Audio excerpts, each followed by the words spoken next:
Gateway of Hyderabad, iconic tower, Musi నదికి ఇరువైపులా special economic corridors. ఏంటి ఇవి అనుకుంటున్నారా? రీసెంట్‌గా మన ముఖ్యమంత్రి సీఎం రేవంత్ రెడ్డి గారు ఈ ప్రాజెక్ట్స్‌ని అనౌన్స్ చేశారు. సో ఏంటి ఈ ప్రాజెక్ట్స్ అనేది ఒకసారి తెలుసుకుందాం. ఫస్ట్‌గా వచ్చేసి గేట్‌వే ఆఫ్ హైదరాబాద్. ఇప్పటివరకు మనం గేట్‌వే ఆఫ్ ఇండియా అని విన్నాం. అది ముంబైలో ఉంది. సో అక్కడికి వెళ్ళడానికి దాన్ని చూడడానికి చాలామంది టూరిస్టులు వెళ్తూ ఉంటారు. అలాగే హైదరాబాద్‌కి, తెలంగాణకి కూడా ఒక గేట్‌వే ఆఫ్ హైదరాబాద్ అనేది ఉండాలి. అది ప్రత్యేకంగా ఉండాలని ఆయన చెప్పడం జరిగింది. అండ్ ఈ గేట్‌వే ఆఫ్ హైదరాబాద్ అనేది కూడా ఎక్కడ ఉండాలి అంటే శంషాబాద్ ఇంటర్నేషనల్ ఎయిర్‌పోర్ట్ నుంచి ఔటర్ రింగ్ రోడ్‌కి వెళ్ళే దగ్గర ఇది రావాలి అని ఆయన ఆదేశించడం జరిగింది. ఎవరైతే ఎయిర్‌పోర్ట్‌లో దిగుతారో సో ఎయిర్‌పోర్ట్‌కి వచ్చిన వాళ్ళను హైదరాబాద్‌కి, తెలంగాణకి ఆహ్వానిస్తున్నట్టుగా ఉండాలి అని ఈ గేట్‌వే ఆఫ్ హైదరాబాద్‌ని ఏర్పాటు చేయాలనే ఉద్దేశంతో ఉన్నారు. అండ్ దీని తర్వాత చూసుకుంటే మూసీ రీజువినేషన్ ప్రాజెక్ట్, మూసీ నదీ పరివాహక ప్రాంతాన్ని డెవలప్ చేయడము. సో ఫస్ట్‌గా వచ్చేసి మూసీ నదిలో సీవేజ్ వాటర్ ఉండకుండా క్లియర్‌గా మంచినీళ్ళు ఉండేలాగా చేయడం. అండ్ దీని తర్వాత మెయిన్‌గా హిమాయత్ సాగర్ నుంచి బాపుఘాట్ వరకు 9 కిలోమీటర్లలో మూసీ నదికి ఇరువైపులా ఒక బిజినెస్ కారిడార్‌ని డెవలప్ చేయడం. ఇప్పటివరకు మూసీ నదికి ఇరువైపులా పార్కులను డెవలప్‌మెంట్ చేయడం, అక్కడికి ప్రజలు వాకింగ్‌కి వెళ్ళేలాగా, లేదంటే పార్క్‌కి వెళ్ళేలాగా, ఉండేలాగా, టూరిజం వచ్చేలాగానే డెవలప్ చేసేవాళ్ళు. కానీ ఫస్ట్ టైము ఈ మూసీ నదికి ఇరువైపులా బిజినెస్ యాక్టివిటీ ఉండేలాగా. అంటే హోటల్స్ కావచ్చు, convention centres, commercial complexes, shopping complexes, elevated corridors, IT companies.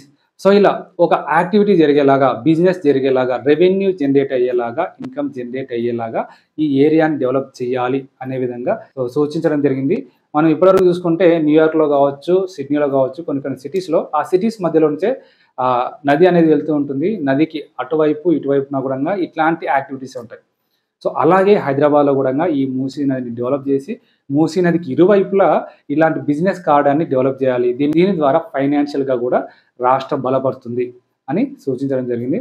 దీన్ని ఫస్ట్‌గా హిమాయత్ సాగర్ నుండి బాపుఘాట్ వరకు 9 కిలోమీటర్స్‌లో ఏర్పాటు చేయాలి. సో దానికి సంబంధించిన ప్రణాళికను సిద్ధం చేయమని చెప్పారు. అండ్ దీని తర్వాత చూసుకుంటే బాపుఘాట్‌లో ఒక ఐకానిక్ టవర్‌ని ఏర్పాటు చేయాలి. తెలంగాణకే, హైదరాబాద్‌కే ఒక ఐకానిక్ టవర్‌ని ఏర్పాటు చేయాలి ఈ బాపుఘాట్‌లో అని చెప్పారు. అండ్ ఓన్లీ ఐకానిక్ టవరే కాదు, ఈ ఐకానిక్ టవర్‌కి డైరెక్ట్‌గా ఇంటర్నేషనల్ ఎయిర్‌పోర్ట్ నుంచి వచ్చే విధంగా స్పెషల్‌గా ఫ్లైఓవర్స్‌ని, ఎలివేటెడ్ కారిడార్స్‌ని ఏర్పాటు చేయబోతున్నారు.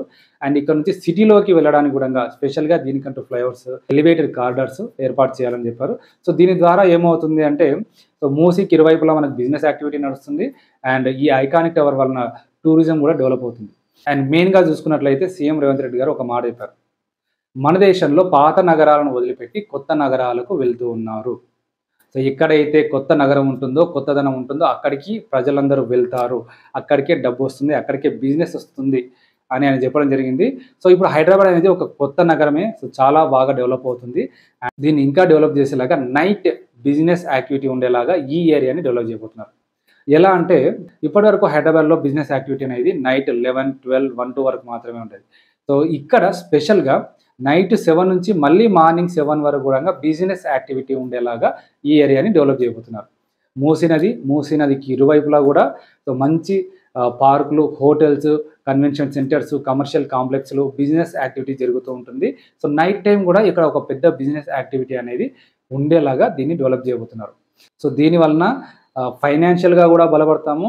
సో ఫైనాన్షియల్‌గా కూడా మన రాష్ట్రానికి ఇన్కమ్ రావడం జరుగుతుంది. రెవెన్యూ జనరేట్ అవ్వడం.